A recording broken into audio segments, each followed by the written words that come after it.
merci à tous et à toutes d'être présents aujourd'hui pour ce webinaire en collaboration avec Laurent, Laurent Morisseau. Je laisserai se présenter juste après. Donc aujourd'hui, le but, ça va être quoi? Ça va être de creuser le sujet des OKR, des Objectives and Key Results, et c'est vraiment de se mettre dans la posture de poser toutes les questions. Donc c'est vraiment aujourd'hui, tout ce que vous rêvez de connaître sur les OKR, bah, n'hésitez pas à bombarder vos questions. C'est d'où l'intérêt d'avoir le board à disposition et d'où l'intérêt à certains moments de pouvoir prendre la parole. Pour info, ce webinaire est organisé donc, par nous, Pixis Suisse. Je reviendrai dessus à la fin sur deux, trois événements qui peuvent vous intéresser.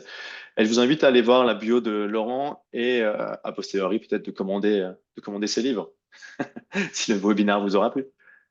Laurent, si ça te va, Ouais, je vais te laisser prendre la parole. Vous allez voir, ça va être un format réellement interview. Il n'y a pas forcément trop de questions prévues à l'avance. Le but, c'est qu'on construise l'ordre du jour ensemble. Donc, on verra où ça nous mène.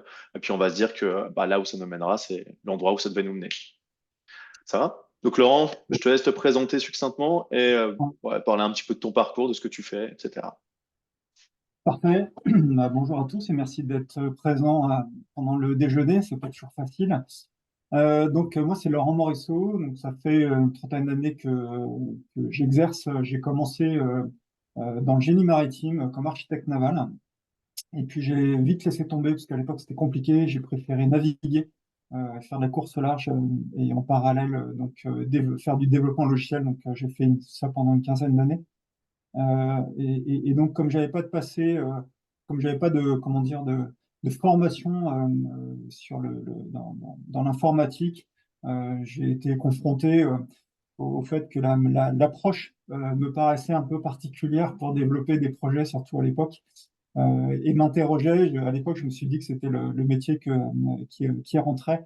Quand j'ai découvert l'agilité, j'ai compris que mes questions étaient légitimes et qu'il y avait des réponses. Et donc, dès que j'ai pu, je me suis lancé dans l'agilité, je dirais à corps perdu depuis 2008. Je suis indépendant et je fais plus que ça. Et en tant qu'indep, j'ai été amené à accompagner des contextes où l'agilité, Scrum, XP, etc., ça marchait pas forcément très bien. C'était pas du tout adapté plutôt. Et donc, j'ai essayé de trouver d'autres manières parce qu'en tant qu'indep, on doit réussir ses missions, surtout les premières. Et à l'époque, j'ai essayé Kanban, qui n'était pas forcément formalisé tel quel, mais qui a plutôt bien marché. Et donc, j'ai creusé cette approche en flux. Pendant pas mal d'années, je me suis spécialisé là-dedans. Donc, ça a permis d'écrire deux livres sur le sujet. Donc, après avoir cherché à aligner, à casser les silos, à aligner en horizontal les équipes pour créer de la valeur en flux, euh, en fait, en tant qu'indépendant, j'avais l'opportunité d'accompagner des TPE et des PME et avec l'ambition de faire une transformation un petit peu d'ensemble. Et finalement, le Kanban et puis les méthodes agiles, c'était pas suffisant en tant que tel pour emmener toute l'entreprise. Et donc, j'ai regardé quels étaient les autres outils qu'on avait dans notre boîte à outils, on va dire, d'agiliste. Et c'est ça qui m'a amené vers les OKR. J'ai trouvé que c'était un outil qui était très pertinent pour briser le plafond de verre qui nous empêchait un petit peu en tant que coach agile d'avoir accès à la direction, d'avoir un levier pour les transformations plus fortes, un plus fort, et puis qui était assez proche du Kanban sur certains principe d'alignement, cette fois vertical et pas horizontal, principe de limiter le travail en cours, non pas avec des limites sur les nombres, enfin sur les tâches, pardon, mais des limites sur cette fois les OKR, et donc de limiter structurellement le travail qui était embarqué dans l'entreprise. Euh, et euh, et c'est surtout un outil que tout le monde pouvait utiliser et comprendre au sein de l'entreprise, et donc accompagner les transformations plus ensemble. Donc je trouve que c'est un outil qui était très puissant et tellement puissant que bah, en fait, j'en ai fait mon métier. Je suis coach OKR aujourd'hui. Ça fait plusieurs années que je fais plus que ça. Donc entre le coaching, la formation et puis ça a donné un nouveau livre. Voilà pour mon parcours qui m'a amené aux OKR en quelques minutes. Oui, bah, tu as pas mal répondu aux questions que j'avais formulées. Je ne sais pas si tu les avais lues. Oui, j'ai Comment vu t'es tombé dans traduire. l'agilité? Comment t'es tombé dedans dans la potion magique? Ouais. Euh, et du coup, ça m'amène une question. Qu'est-ce qui te plaît le plus au quotidien? Un peu Dans déroule. ce métier? dans ce métier, ouais.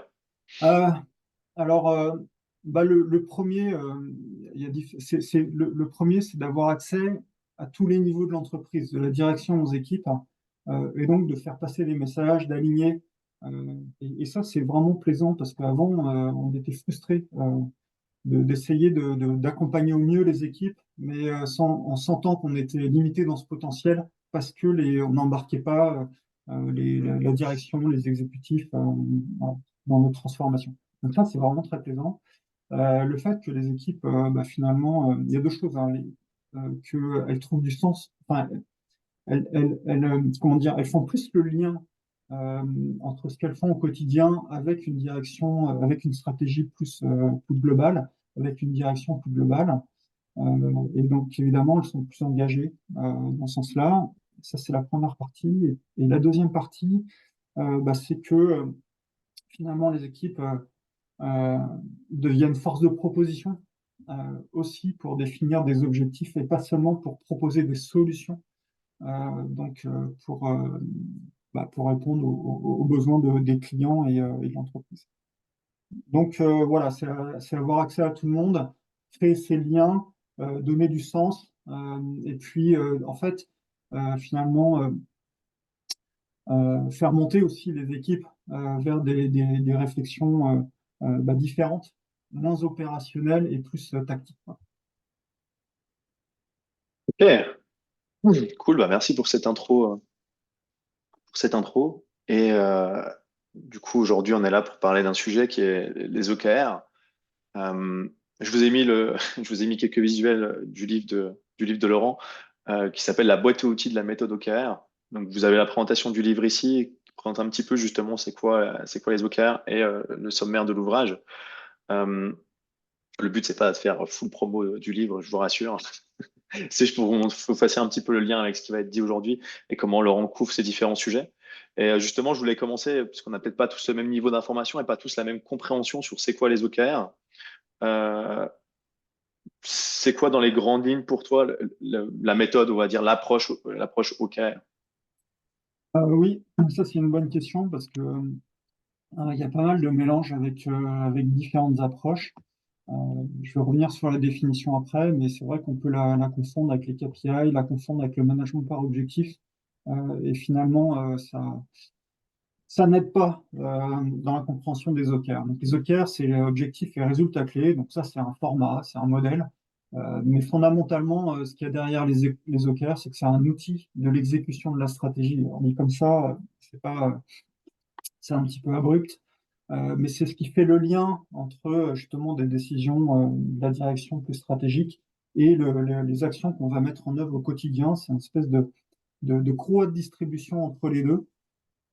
Alors, il y a des définitions un peu plus moins formelles, on va dire. Je la mets, je vous donne la définition il y en a plein des définitions. Je donne celle d'OKR Mentors, que j'aime plutôt bien. Les OKR constituent un cadre de gestion des objectifs qui permet aux entreprises et aux équipes de prendre des actions collectives en direction de leurs objectifs stratégiques. Donc, c'est ce que je disais, c'est-à-dire que c'est au service d'une stratégie. Et donc, l'idée, c'est de se dire, OK, euh, aujourd'hui, on a une certaine capacité, on a un certain budget, on a une capacité en temps, etc. Et où est-ce qu'on va mettre notre effort pour faire la différence euh, qui va nous permettre d'avancer et d'atteindre nos ambitions. Euh, voilà un petit peu sur la définition. Il y a plusieurs définitions parce qu'aujourd'hui, il n'y a pas, comme dans la Scrum Alliance ou l'Agile Alliance, il n'y a pas une instance qui fait le choix sur les OKR. C'est plutôt des leaders, des coachs OKR reconnus qui proposent leur propre définition. Ok. Euh, N'hésitez pas, je vous invite, si vous avez des questions, soit à les rajouter là dans la discussion, soit à demander ou à ouvrir directement votre micro. Je pense qu'on est assez, on a le nombre nécessaire et suffisant pour être en capacité d'ouvrir nos micros. J'ai pas besoin de réguler, je pense. Donc n'hésitez Je pas vais si à peut-être tout moment vous avez une question. Ouais. je vais peut-être préciser la partie management par objectif et peut-être rapidement KPI aussi pour clarifier ces deux parties, parce que vraiment, c'est des questions qui reviennent tout le temps. Donc, Hmm. Euh, le- euh, les OKR, on va dire, ça fait 50 ans que ça existe, hein. C'est né dans les années 70. C'était chez Intel et c'est John Doerr, avec son livre Mesurer ce qui compte, qui les a popularisés. Il y a d'autres livres de référence sur le sujet. Et c'est plutôt né dans côté des startups dans la Silicon Valley, notamment avec Google, qui est vraiment l'entreprise iconique, on va dire, des OKR. Mais avant ça, en fait, dès les années 50, il y a eu du management par objectif, hein. C'était Peter Drucker qui a proposé ça. Et en fait, c'est deux choses qui sont relativement différentes. En quelques mots, le management par objectif, c'est un outil que les entreprises utilisent beaucoup pour faire l'évaluation de la performance, à la fois collective de l'entreprise et individuelle.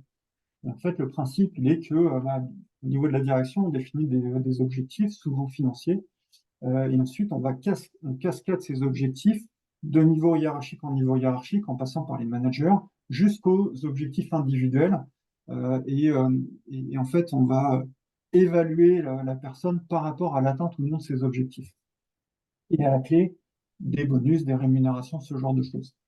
Euh, et c'est ça, ce processus, il est plutôt porté par les RH en général. Là, on est bien dans l'exécution de la stratégie.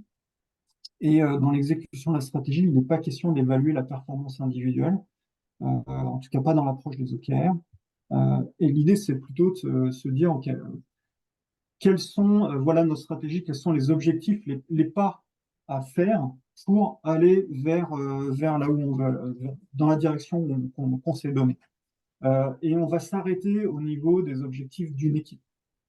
Même idéalement, avec les OKR, on a plutôt des objectifs partagés. C'est-à-dire, on va s'arrêter au niveau où on sait créer de la valeur, on sait avoir un impact, comment dire, sur les utilisateurs ou sur l'organisation. Et c'est rarement au niveau individuel. Hmm. Et la grosse différence, pour faire très simple et caricatural avec le management par objectif, c'est euh, si on descend jusqu'aux objectifs individuels avec les OKR et qu'on me met un bonus par rapport à l'atteinte de cet objectif, il est clair que moi, à titre individuel, je vais avoir ce bonus et donc je vais négocier mon objectif à la baisse, histoire d'être sûr, d'être réaliste et d'être sûr de l'atteindre. D'ailleurs, ça a donné les objectifs SMART.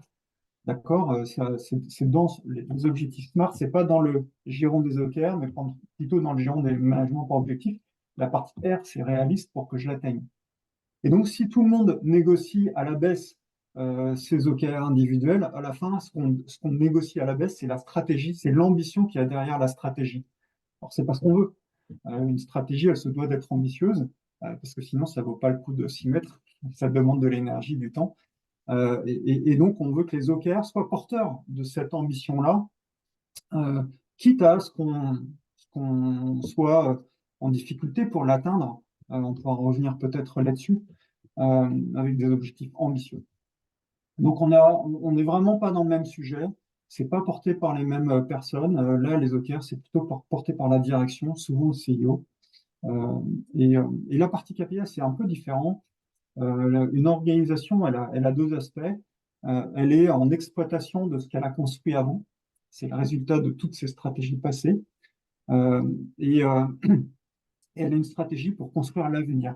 Donc les OKR, c'est pour construire l'avenir, et en fait les KPI, c'est pour s'assurer que on exploite comme il faut, on fait bien tourner la machine et qu'on est dans le contrôle. Si on veut une métaphore, je ne sais pas qui elle va vous parler, mais les KPI, c'est plutôt, si je prends les métaphores d'un voyage avec ma voiture, les KPI, c'est plutôt mon tableau de bord. Est-ce que j'ai assez d'essence? Est-ce que je vais à la bonne vitesse pour être en sécurité, pour être à l'heure, ce genre de choses? Et les OKR, c'est plutôt mon GPS qui va me dire, qui va me donner la direction vers de l'étape que je me suis fixée. Voilà.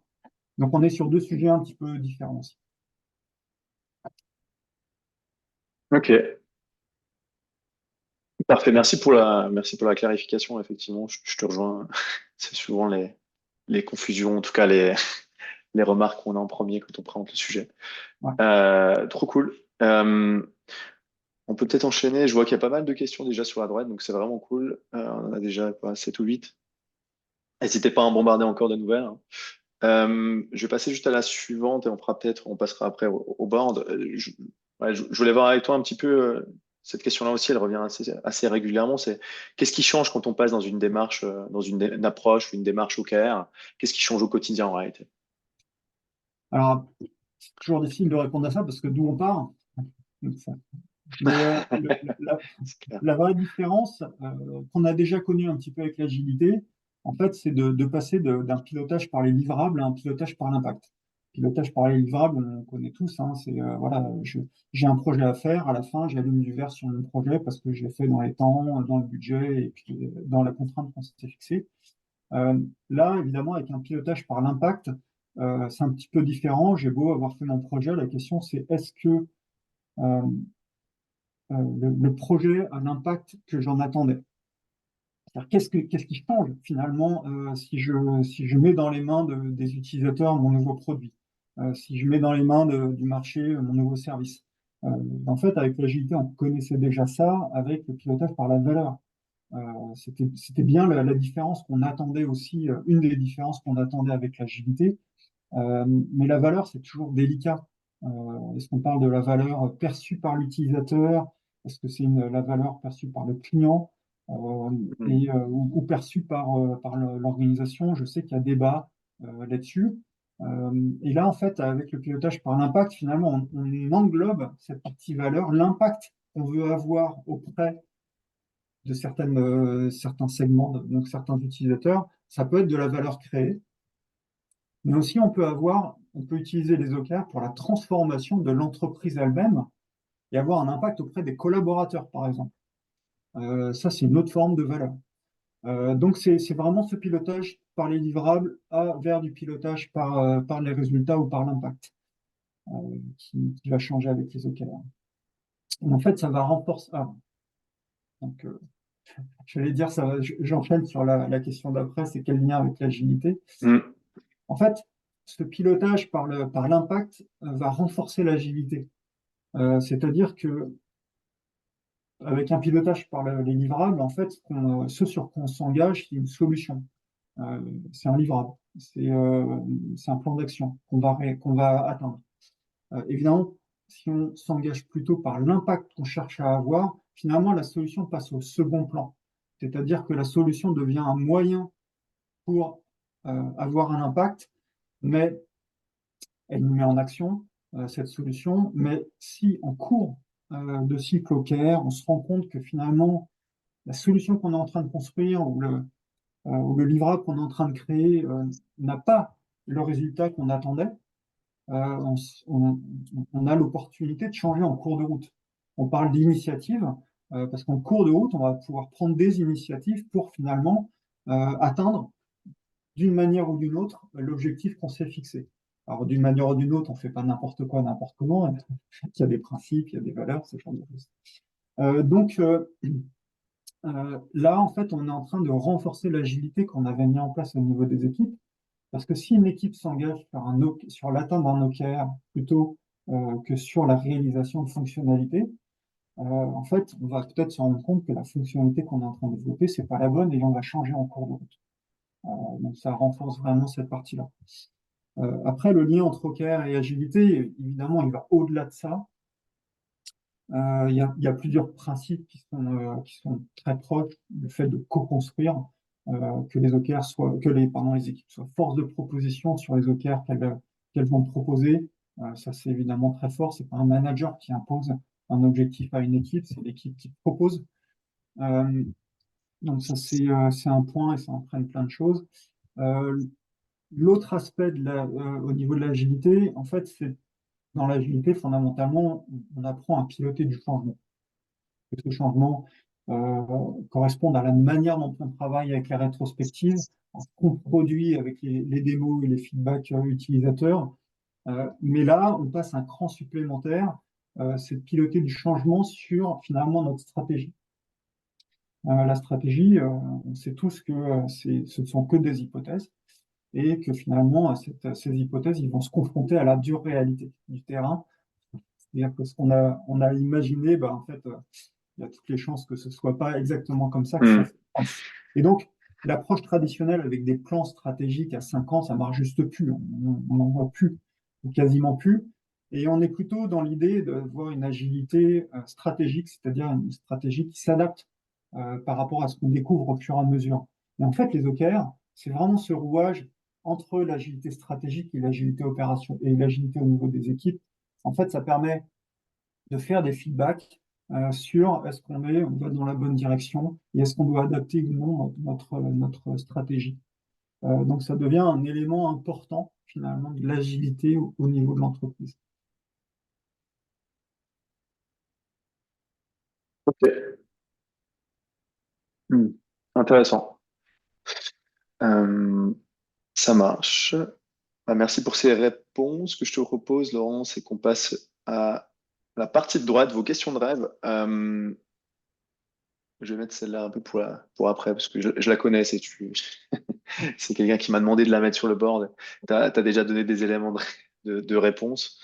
Euh, je vais formuler la première question. Euh, Comment formuler des KR qui se distinguent suffisamment bien des KPI? Bah, en fait, cette question, euh, elle montre, elle est assez révélatrice de la confusion entre les KPI et les OKR. Euh, dans les deux cas, ça repose sur des métriques.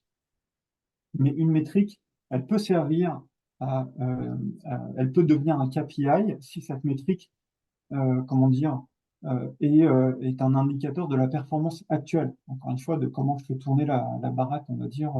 Donc,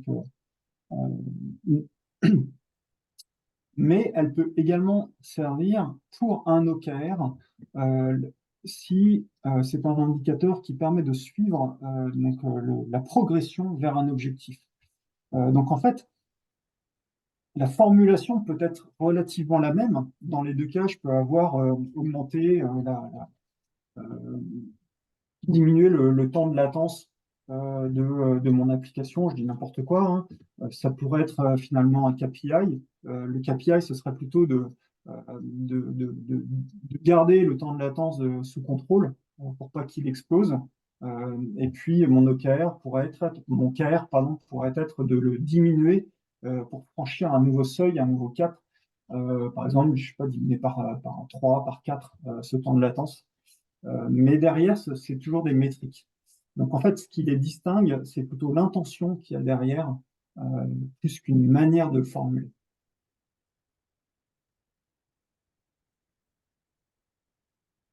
Ça répond à la question. N'hésitez pas, hein, si vous avez besoin de compléments ou si vous avez une question supplémentaire à rajouter sur votre question ou sur la réponse de Laurent. Ok, on passe à la suivante alors. Attention. Euh, Au sein de mon organisation, nous partons du plan stratégique pour définir les objectifs. L'enjeu est de maintenant développer l'habitude des check-in avec les responsables des objectifs et KR en question. Avez-vous des suggestions pour démarrer avec succès ces check-in? Euh, Ça te parle? Alors, déjà, comme je l'ai présenté, le début de la phrase est très correct, c'est-à-dire qu'effectivement, les OKR, ce n'est pas un outil pour définir la stratégie, c'est bien la stratégie qui est un entrant, et on s'en sert pour définir les objectifs. Donc ça, effectivement, et l'enjeu est maintenant de développer, alors, je vois pas avec, voilà. L'enjeu est Pardon. maintenant de développer l'habitude des check-in. Alors les check-in, ce sont les revues des OKR. Ces revues-là sont suffisamment fréquentes, c'est souvent entre une semaine et 15 jours qu'elles doivent arriver. Euh, et en fait, c'est une des clés des OKR, c'est ce check-in. Pourquoi c'est une des clés?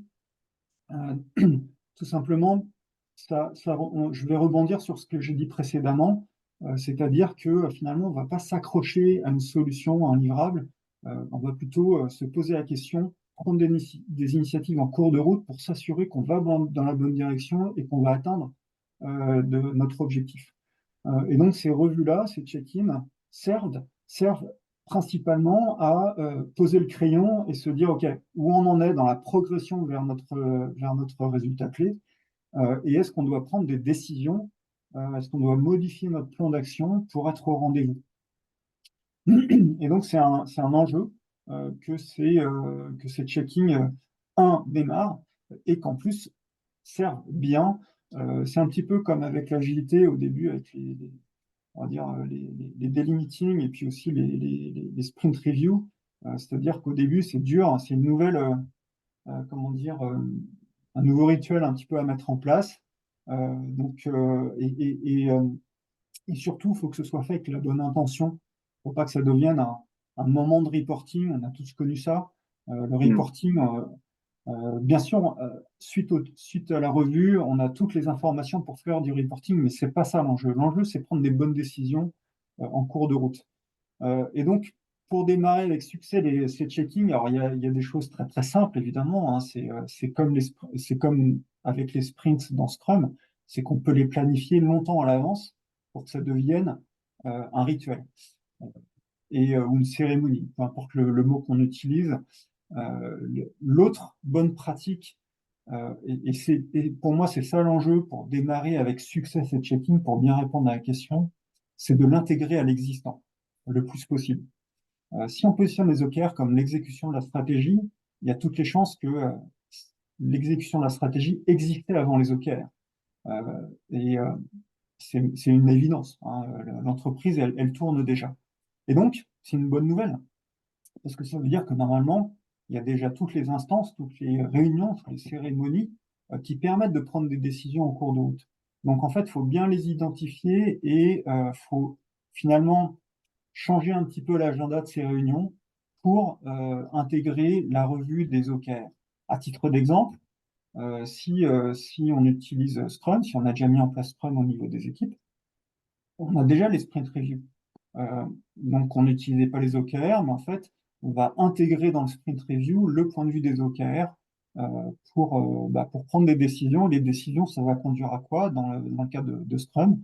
C'est que le sprint planning pour le sprint suivant, eh bien, on le décide, enfin, on se sert, pardon, de ce qu'on s'est dit en checking pour prendre les bonnes décisions pour le prochain sprint. Donc voilà, c'est de l'intégrer à l'existant le plus possible, parce que cet existant, normalement, il permet déjà de faire l'exécution de la stratégie. Et ça, c'est vrai au niveau des équipes, c'est également vrai au niveau des codires ou des dirigeants, d'intégrer dans leur comité. J'espère que ça répond. Alors, en tout cas, personne ne prend la parole, donc on va dire que oui. Ça marche. Euh, alors, la prochaine question, désolé, je les prends dans l'ordre. Je les prends dans l'ordre, en tout cas, celui que j'ai. Ouais. Non, peut-être pas. Je crois qu'il y en avait à gauche là. Comment garder l'énergie dans le suivi des OKR? Alors, j'imagine que c'est pas le suivi, c'est pas les check-in, c'est plutôt cycle après cycle. Un cycle OKR, hein, pour faire simple, enfin, c'est souvent un trimestre. Et donc, effectivement, les cycles vont s'enchaîner. Il faut garder l'énergie qu'il y a derrière. C'est comme tout, hein, on l'a connu avec Scrum. Si on enchaîne les sprints, au bout d'un moment, il y a de la lassitude. Euh, Déjà, la première des choses, c'est s'assurer que ce qu'on a mis en place, ça fonctionne bien euh, pour les équipes et pour l'organisation. En fait, il faut se rappeler que les OKR, euh, ça, pour Google, ça a bien marché lorsque c'était une start-up et ça continue de bien marcher maintenant que c'est une multinationale avec l'ampleur qu'on connaît. Et donc, ce qui est sûr, c'est que l'implémentation des OKR, elle peut pas être la même d'une start-up à une grande entreprise comme celle-là. Et qu'est-ce que ça veut dire? Ça veut dire que l'implémentation d'OKR, elle doit être bien customisée, bien personnalisée par rapport à l'organisation. On prend pas, c'est pas une méthode sur étagère. Euh, et donc, il y a toutes les chances que l'implémentation des OKR soit pas la bonne du premier coup. Et donc, ce que ça évoque, j'espère que ça va répondre à la question, c'est que, en fait, on va rentrer dans une démarche d'amélioration continue. Donc, cycle après cycle, on va avoir des rétrospectives pour voir comment ajuster l'implémentation des OKR pour que ça marche bien. Ça marche bien au moment où on fait la rétrospective et ça marche bien dans le temps, ça évolue bien. Voilà. Et donc, l'idée, c'est que déjà de s'assurer lors de ces rétrospectives que les OKR, c'est un outil qui apporte de la valeur au niveau des équipes et puis évidemment au niveau de l'entreprise. Mais au niveau des équipes, c'est fondamental parce que si ça leur apporte pas de valeur, évidemment, ça va pas perdurer. Donc la première des choses, c'est bien s'assurer que qu'on l'a bien customisé pour que ça apporte cette valeur-là au niveau des équipes. Après, bah, l'énergie dans le temps des suivis des OKR, je dirais, c'est plutôt euh, lié à l'ambition des stratégies qui vont être supportées par les OKR. En fait, l'énergie et la motivation, elles doivent venir de l'ambition de la stratégie elle-même. Après, parce que les OKR, c'est qu'un outil, quoi.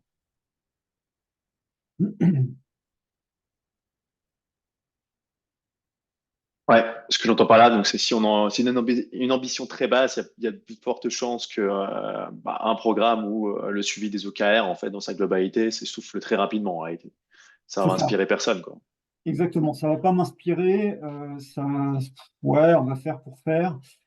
Et puis, par contre, si ça m'inspire et que, grâce aux OKR, ça reste qu'un outil, mais que je sois force de proposition, que je sois acteur de la manière dont on va essayer d'atteindre cette ambition, évidemment, ça donne une énergie. Je pense que c'est pour ça que là, dans la question, enfin, il y a le mot énergie. Hmm. Ouais, ça va m'énergiser d'être vraiment acteur de cette ambition-là. Et c'est plus comme ça qu'il faut le voir. Souvent, on voit les OKR, on parle d'OKR ambitieux.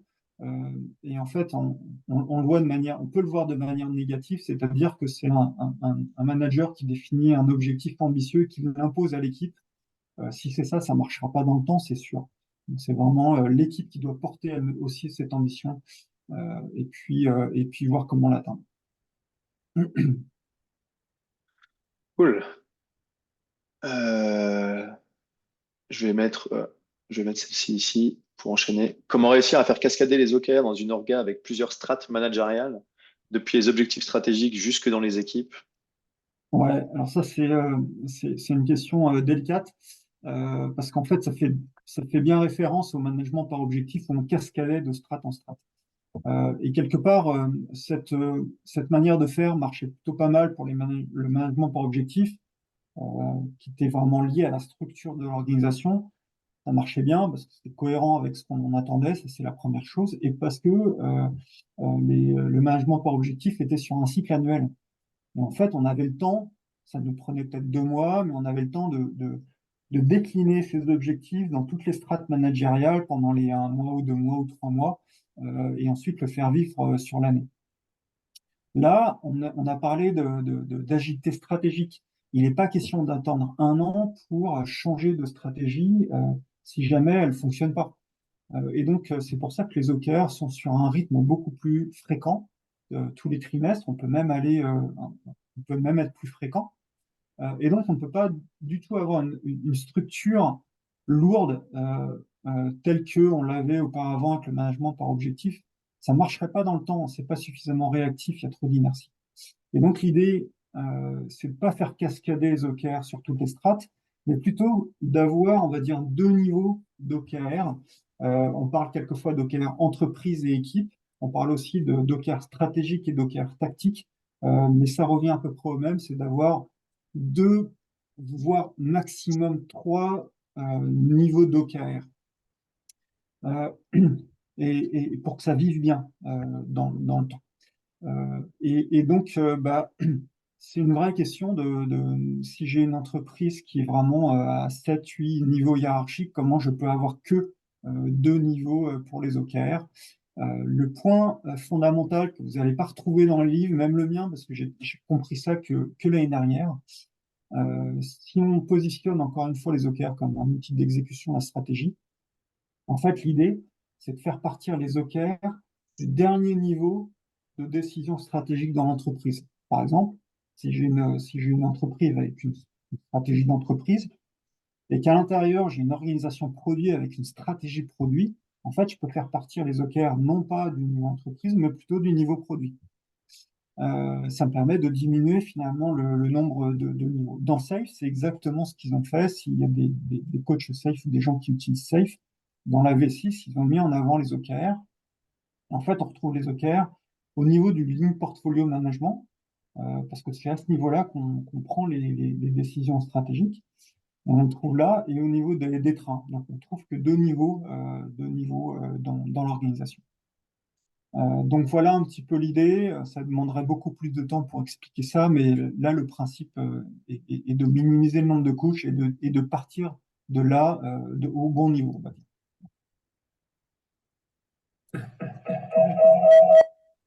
Il y a des personnes. Je crois que Yannick veut prendre la parole.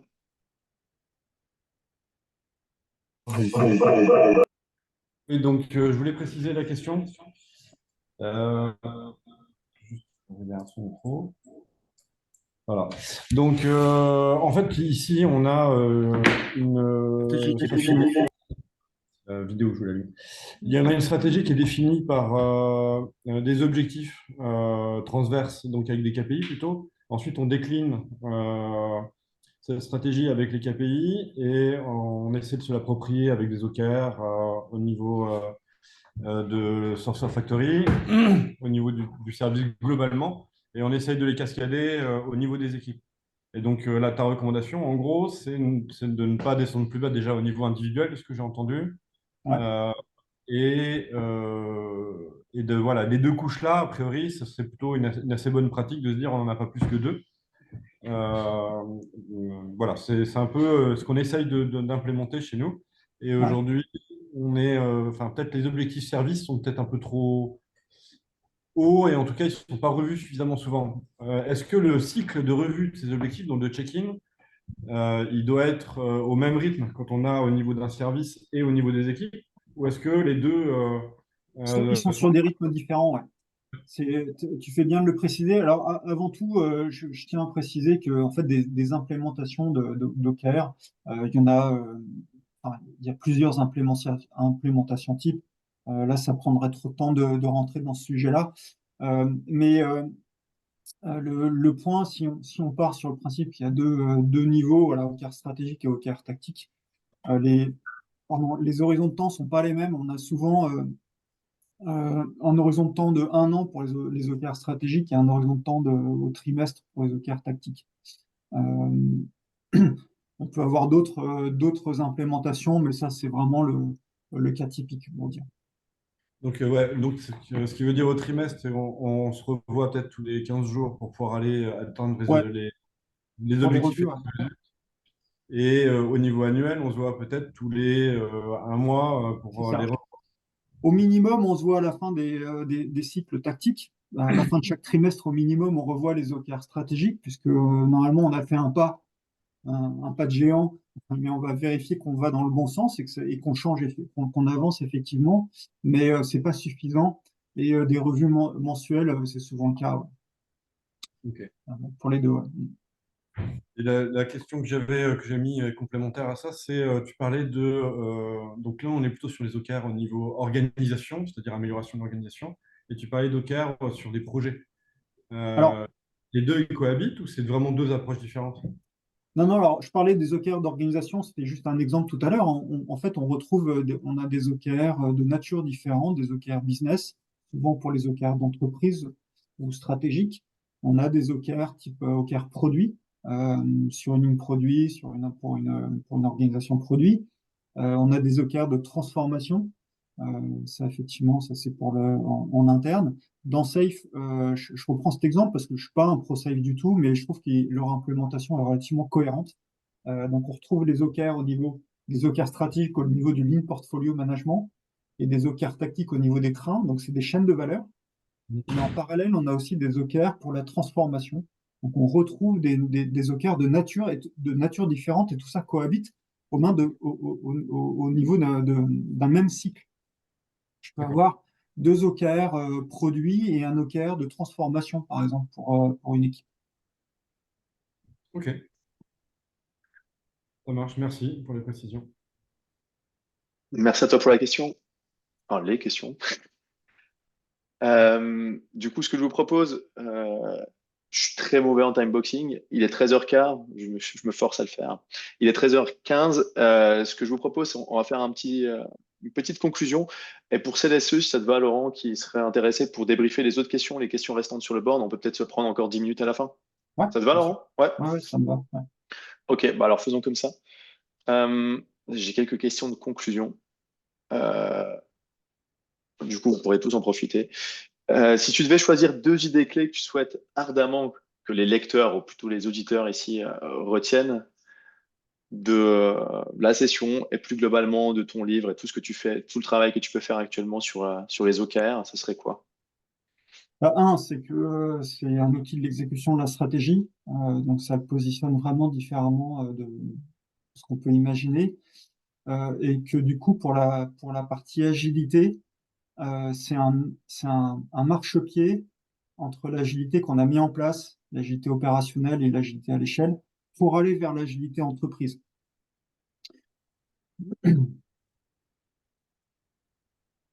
Ok. Donc, voilà, quand on dit aujourd'hui que notre transformation agile ou l'agilité est mort, ce genre de choses, moi ce que je dis c'est que on a un énorme terrain de jeu encore, c'est toute l'agilité entreprise et en fait les OKR nous permettent d'aller dans cette direction-là. Trop bien. Euh, Petite question d'ouverture, qu'est-ce que tu aurais envie de rajouter qui n'ont pas encore été couverts, enfin, qui n'a pas été encore couvert par les questions posées aujourd'hui? Je pense qu'on a, au travers des questions, on a vu que c'était pas si simple que ça. Les OKR, ça a l'air simple, hein, objectif, résultat clé.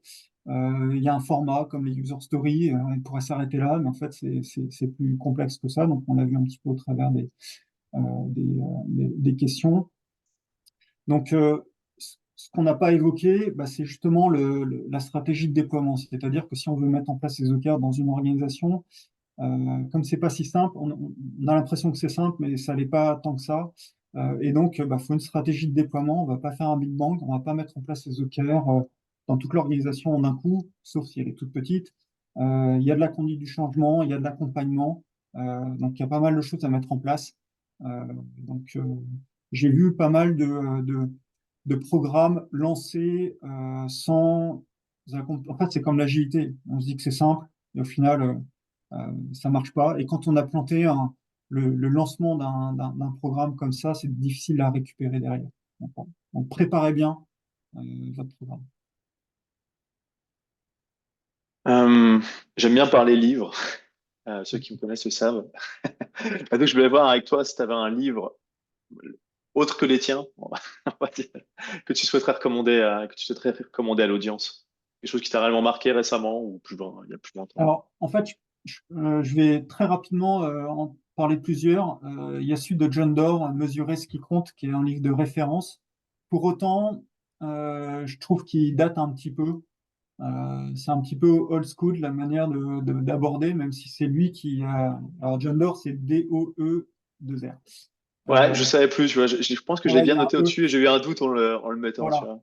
vois. Donc, c'est la référence, mais bon, alors c'est un livre anglo-saxon, donc c'est beaucoup de storytelling. Et comme la plupart des livres sur les OKR en général, c'est pour ça que le mien, j'ai pris justement l'option qui soit très actionnable pour qu'il soit complémenté.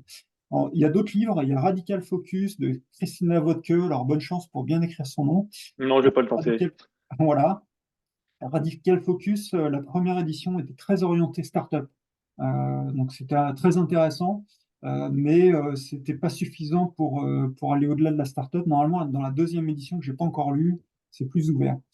On retrouve aussi des livres de Ben Lamorté. Alors il en a écrit plusieurs, qui est vraiment un des coachs le plus expérimenté, un coach OKR les plus expérimentés.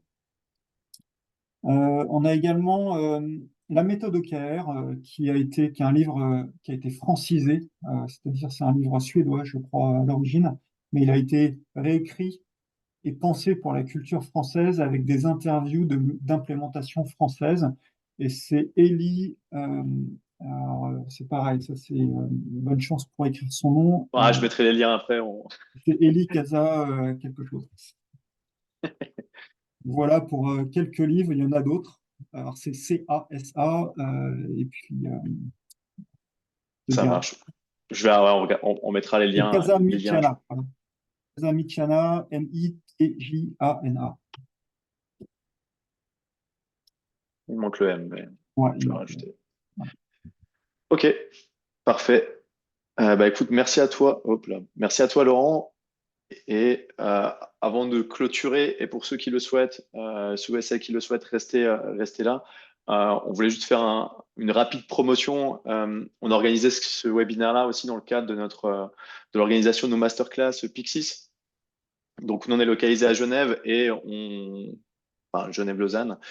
Et on fait venir des experts dans le cadre de nos masterclass. Et en l'occurrence, on fait venir Laurent pour qu'il vienne donner sa formation de 2 jours sur le sujet des OKR, comme vous l'aurez compris aujourd'hui. Et réellement, l'optique de ces 2 jours-là, sans vouloir trop en dévoiler, on vous invitera à aller voir le détail plus tard, c'est comment lancer votre programme OKR et passer au pilotage par l'impact. Donc, c'est quelque chose de très pratico-pratique. Durant 2 jours, vous allez travailler réellement sur vos sujets organisationnels. Donc, c'est vraiment quelque chose, vous partez de là, vous êtes en capacité, enfin, vous vous sentirez capable de lancer un programme OKR dans votre Un organisation. Et puis, pilote. comme vous l'avez vu, un pilote, voilà. Et comme vous l'avez vu, ce qui est top, c'est d'avoir l'expertise de Laurent et de pouvoir lui poser des questions durant ces 2 jours. C'est réellement ce qu'on va vivre en fait ensemble. Tu voulais rajouter peut-être quelque chose sur la partie dont on parlait avant le webinaire, Ah oui, sur la partie certification. certification, c'est ça? Ouais, ouais, c'est ça. En fait, ouais, cette formation, je suis en train de la passer certifiante. Donc, c'est porté par OKR Mentors, qui est une des communautés de coachs OKR, comment dire, les plus importants. Et donc, c'est pour obtenir le rôle de champion OKR. Donc, c'est un petit peu l'équivalent du coach agile pour les OKR. Voilà. Donc, une raison supplémentaire. Si ça vous intéresse, il y a tout le détail. Vous recevrez aussi un email avec le lien pour aller voir les détails de la formation. Le board sera toujours accessible. On vous mettra aussi les références donc, sur les bouquins dont a parlé Laurent. Et pour info, la formation, je ne l'ai pas dit, mais c'est les 29 et 30 mai. Donc, il y a encore le temps de vous inscrire, de venir profiter de cette belle ville de Genève. En plus, il fera beau là, fin mai, on va dire. On espère, en tout cas, avec le lac et tout. C'est vraiment un cadre magnifique. Donc, on espère vous y voir. Euh, Si vous devez y aller, pas de souci. Et pour celles et ceux qui voudraient rester, on peut reparcourir encore les questions restantes. Donc n'hésitez pas, en tout cas, si vous devez y aller, pas de souci. Du coup, Laurent, si on part de là où on était, euh, je voudrais, ouais, c'est moi qui l'ai formulé, donc. C'est moi qui l'ai formulé sur base d'une question de quelqu'un. Comment garder au maximum l'essence des OKR tout en sachant qu'ils vont être utilisés comme objectif annuel et support d'évaluation? Tu as déjà un peu taclé le point tout à l'heure. Voilà. Bah oui, c'est-à-dire que en fait, si c'est l'objectif, enfin, s'ils vont être utilisés comme objectif annuel et évaluation, je l'ai évoqué tout à l'heure, en fait, Mm. c'est pas bon, tout simplement parce que, on l'a vu, ça va tirer vers le bas l'ambition de la stratégie. Et en fait, quand on dit ça, quand on positionne bien les OKR, en fait, tout le monde le comprend, la direction, les RH, il n'y a pas trop de problèmes. La vraie question que ça soulève, c'est, OK, si les OKR servent pas à l'évaluation, comment on va évaluer? Avec quoi on va évaluer? Donc, c'est plutôt la question d'après qui est moins évidente. Mm. Mais tacler cette question-là, elle est assez simple en réalité. Et après, on a des exemples où ça marche pas, hein. Enfin, moi, j'ai accompagné des entreprises qui ont mis en place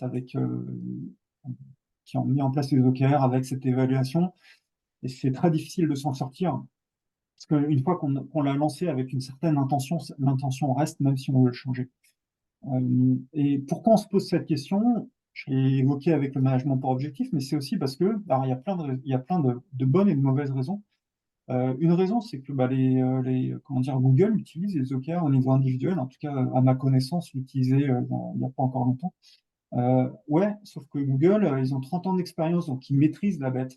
Donc en fait, le Mm. message, c'est de ne pas commencer avec les OKR, ne pas commencer les OKR individuels. Voilà.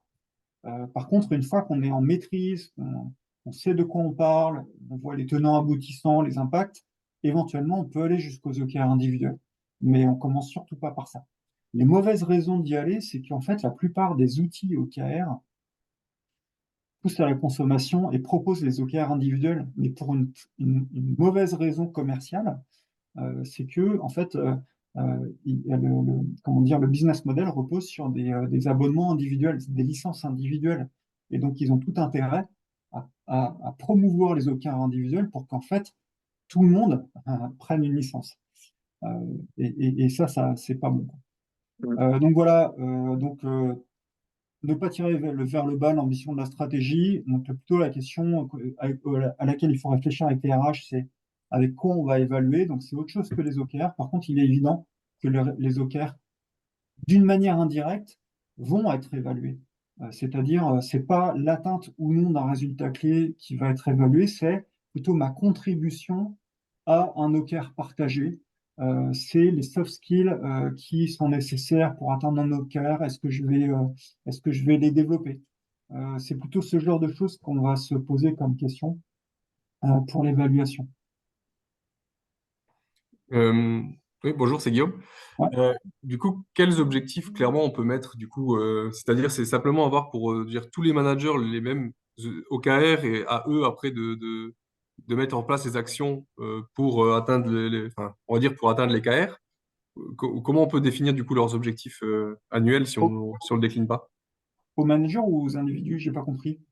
Au manager, ouais, au manager des équipes, si on a plusieurs strates, qu'on décline pas les OKR au niveau individuel, c'est quel type en tout cas d'objectif annuel on peut leur mettre si on leur décline pas? Au niveau individuel, manager, donc. Ouais. Ouais, ouais. Bah, avant les OKR, ils en ont déjà des objectifs individuels. En Oui, général. on va dire les objectifs d'équipe, s'ils ont des objectifs pour atteindre ces KR-là, ça sera simplement leur exposer les KR, on va dire stratégiques, et à eux après de mettre les actions en place. Là, j'ai l'impression qu'on mélange plusieurs choses. Euh,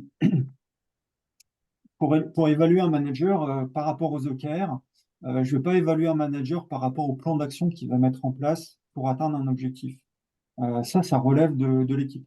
On va demander à l'équipe quel OKR vous proposez et quel plan d'action vous pensez mettre en place pour atteindre vos OKR. Donc en fait, on est plutôt dans la délégation. Et finalement, s'il y a une chose qu'on devrait évaluer de la part des managers vis-à-vis des OKR, c'est leur capacité à déléguer cette prise de décision, cet outil, aux mains de l'équipe. Et la capacité du manager à accompagner l'équipe pour qu'elle monte en compétence et qu'elle maîtrise l'outil. Ce serait plutôt ça. Et en dehors de ça, je dirais, c'est comme la question de l'exécution de la stratégie, c'est que les managers, ils ont déjà des objectifs individuels, donc on sait déjà gérer tout ça. Et finalement, les OKR, c'est un outil en plus et qui ne doit pas changer fondamentalement la manière d'évaluer un manager. Je ne sais pas si ça répond parce que la question était, je pense qu'il y avait plusieurs choses dans la question. Oui, il y avait plusieurs choses, c'était pas grave. C'est vraiment les objectifs en fait opérationnels plus que les objectifs vraiment individuels. Là, effectivement, Ah, aujourd'hui, opérationnel. oui, Bah, oui. en fait, à un moment donné, oui, s'il n'y a pas toutes les strates, mais en fait, il y a bien les strates du manager de proximité. Je ne sais pas comment l'appeler autrement, c'est le team manager, le leader de l'équipe, peu importe. À un moment donné, les OKR, ils arrivent jusqu'au niveau de l'équipe. Donc là, le manager, il est acteur, contributeur, quelquefois responsable de l'OKR. Mais c'est au niveau des strates supérieures qu'on n'a pas toujours des OKR. Mais eux, ils ont d'autres objectifs, hein, vous inquiétez pas. C'est d'ailleurs, euh, si dans les strates supérieures, si les OKR n'existent pas, c'est comme je l'ai dit tout à l'heure, c'est on est encore dans des niveaux où où on a comme responsabilité de prendre des décisions stratégiques. Et donc, on est évalué plutôt sur la capacité à prendre des décisions stratégiques et finalement mener à bien l'exécution de ces décisions. Je ne sais pas si je suis clair là-dessus. Si, ça va, ouais. Merci. C'est pas très simple, hein, parce que Oui, oui, c'est. j'ai conscience de ça. Encore une fois, c'est tellement pas simple que moi, j'ai mis plusieurs années à comprendre toute cette partie-là. Et je suis persuadé que je vais continuer encore à apprendre et à mieux comprendre ce qu'il y a derrière tout ça. Ok, merci. Merci. Ok. Comment évaluer? Bon, bah, c'était la question là, je pense. On peut peut-être finir par une dernière question avant de libérer tout le monde. Avec de ton Ah, mais c'est là peut-être Ils sont peut toutes être les deux très. intéressantes. Ouais, c'est toujours le problème. Ah, Je vais- celle-ci me va. J'aime bien d'aller dans la contradiction, mais vas-y, tu veux commencer par laquelle? Alors en fait, je vais faire les OKR, les use cases où les OKR sont moins pertinents. Ouais, Euh, je vais avoir deux niveaux de réponse, je vais essayer de faire vite. En fait, il y a plein d'entreprises qui n'ont pas de stratégie, qui n'ont qu'une stratégie opérationnelle, c'est-à-dire faire bien tourner la maison, l'organisation, qui n'ont pas des stratégies qui portent du changement en soi. Dans ce contexte-là, on est plutôt sur des KPI, pour faire simple. En fait, moi, aujourd'hui, je vois deux familles d'entreprises qui ont vraiment besoin et qui attendent beaucoup des OKR. C'est plutôt des TPE, PME qui sont en forte croissance. Et là, les OKR sont plutôt utilisés pour l'alignement, pour s'assurer que malgré cette forte croissance, tout le monde tire dans le même sens. Tout le monde prend des bonnes décisions pour que ce soit un succès. Et donc ça, c'est une des premières familles. Et puis la deuxième, c'est plutôt les entreprises déjà établies, donc, des grandes organisations, mais même des PME déjà établies, qui sont plutôt en transformation, que la transformation soit une transfo digitale, agile, RSE, peu importe la transformation. Et donc les OKR servent d'outils pour accompagner cette transformation. Donc en gros, là où c'est pas pertinent, c'est là où il n'y a pas de stratégie qui porte du changement, pas de croissance et pas de transformation de manière générale. ok, top. Ouais, tu as été très court et très clair. Merci pour ça. Et peut-être finir par les critères de succès pour un objectif, si tu as Pour un bon deux, trois objectif, hein. critères. Ouais, très Euh, pratico-pratique du coup. c'est un peu plus difficile de répondre de manière. Il faudrait des exemples que je n'ai pas forcément en tête. Mais alors déjà, il faut que ce soit un objectif qui soit donc ambitieux. Ça, c'est la première des choses. Alors, on a des objectifs qu'on appelle, comment dire, engagés, qui sont un peu moins ambitieux, parce que ambitieux, ça veut dire qu'on peut se planter. Et si on n'a que des objectifs ambitieux et qu'on fait que se planter, c'est pas bon pour le moral et pour Ouais, c'est l'énergie pas qu'on va faux. y mettre. Google parle des moonshots pour les objectifs ambitieux et également les roofshots. Soit viser la lune, soit viser le plafond. Et les roofshots, c'est les objectifs engagés. Donc, plutôt des objectifs ambitieux. Il faut qu'ils soient spécifiques. Il ne faut pas que ce soit un thème. Il ne faut pas que ce soit un axe stratégique, comme par exemple satisfaction utilisateur. Il faut que ce soit beaucoup plus spécifique que ça pour que je sache quoi faire pour atteindre. Et généralement, l'aspect spécifique, on l'a euh, avec les résultats clés. Les résultats clés vont décrire le succès de l'atteinte de l'objectif et la mesure de la progression vers cet objectif. Donc, si je sais pas, si j'ai trop de résultats clés, typiquement, ou je ne sais pas bien les définir, c'est que mon objectif, il n'est pas assez spécifique. Après, surtout pour les OKR d'équipe, il faut que l'objectif, il soit, euh, euh, comment dire, faut qu'il lui parle. Ça peut pas être un objectif financier pour une équipe de dev. Moi, ça, quand j'étais développeur, ça me parlait pas. Ce qui me parlait, par contre, effectivement, c'est l'usage du produit qui va être fait. Donc, il faut que j'arrive à décliner sur des objectifs qui soient, voilà, qui parlent à l'équipe, qui soient influençables. En fait, ça va être une des différences aussi avec les KPI. Les KPI, je suis dans le contrôle. Ouais, c'est une des différences avec les objectifs SMART plutôt. Dans les objectifs SMART, je suis dans le contrôle, je me fixe un objectif que je sais contrôler parce qu'à la fin, il faut que je l'atteigne. Euh, Là, euh, je vais avoir un objectif, je vais chercher un impact auprès de mes utilisateurs ou auprès de mes prospects ou auprès de mes clients. Évidemment, je ne peux pas contrôler la manière dont ils vont réagir par rapport à ce que je vais leur proposer. Mais par contre, je peux chercher à les influencer. Si on se dit ça, c'est intéressant parce que ça change beaucoup de choses. Déjà, on comprend mieux que je ne peux pas être évalué sur la manière dont va être influencé quelqu'un. Tu vois, c'est trop. Euh, je- L'engagement est difficile. Le deuxième point, c'est que ça veut dire que mon objectif, je vais le formuler du point de vue de ceux ou celles que je cherche à influencer. Donc, je vais typiquement avoir des OKR qui ne sont pas centrés sur des fonctionnalités, mais plutôt centrés sur l'usage qui va être fait de ces fonctionnalités du point de vue des utilisateurs, par exemple. Voilà, qu'est-ce que je pourrais avoir d'autre? Il faut qu'ils aient une date de fin. puisque c'est un outil de prise de décision. Je pourrais avoir un objectif où je ne me fixe pas de date et en fait, finalement, ça me donne une direction, mais je ne sais pas quand m'arrêter. Donc, une date de fin, en fait, c'est pour éviter que c'est pour nous obliger à prendre une décision. Pour un entrepreneur, typiquement pour une startup, c'est toute la différence entre un entrepreneur qui est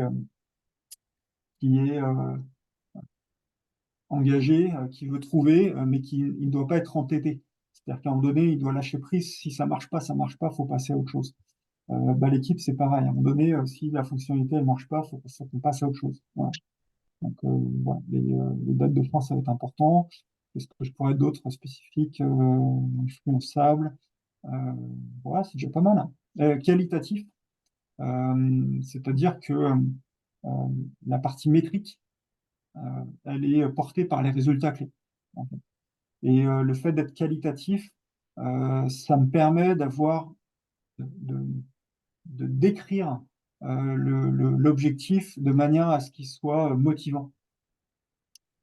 Si je dis augmenter la productivité de 10%, est-ce que ça va vous motiver? Je ne suis pas sûr.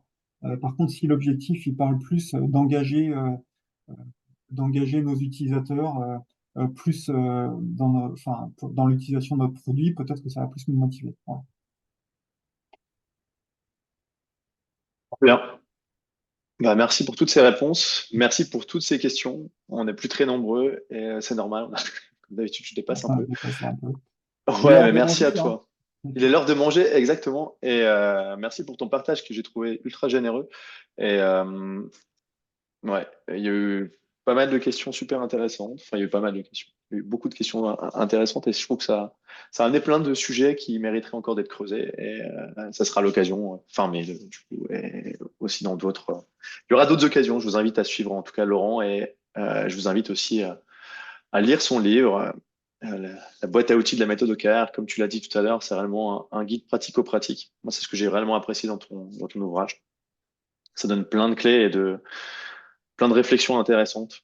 J'ai trouvé ça super intéressant et notamment, et aussi, tu parles des check-in, tu parles de, enfin, de comment matérialiser les OKR, les initiatives, etc. Il y a plein d'outils super intéressants qui permettent de matérialiser tout ça. Donc, n'hésitez pas à les piocher dedans et à vous le procurer surtout.